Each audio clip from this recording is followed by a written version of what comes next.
On fait les photos qu'on a envie. Une photo est réussie, pour moi, quand les gens s'arrêtent et qu'ils la regardent et, disons, ils y trouvent du bonheur. Et ben la photo, au départ, quand je me suis marié, on a eu des enfants, donc je faisais de la photo de famille, des choses comme ça. Et après, j'ai un ami qui est parti en politique, qui me dit « Écoute Alain, j'aurais besoin de photos pour préparer mes campagnes ». Et donc de là, ça m'a pris, et puis la passion est venue, et maintenant je fais énormément de photos. Alors ça va du paysage au reportage, enfin un peu tout, quoi. C'est l'usine Stenel, qui était à Roto, où il y avait jusque 1200 personnes qui ont travaillé, qui malheureusement, avec les années, les usines textiles qui ont fermé petit à petit.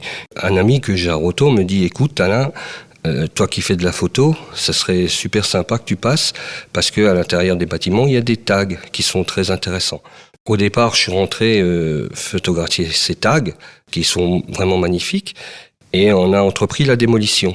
Donc l'entreprise qui travaillait, quand il y avait des choses un peu spéciales qui tombaient, style cheminée, ou le premier morceau de l'usine qui est tombé, m'appelait, et je pouvais aller quand je voulais. À part les tags qui mettaient quelque chose de gai, tout le reste était parti, était démonté, donc elle avait été aussi démontée, les machines étaient sorties. C'était des grands bâtiments où les gens allaient, faisaient donc leurs tags et des choses comme ça.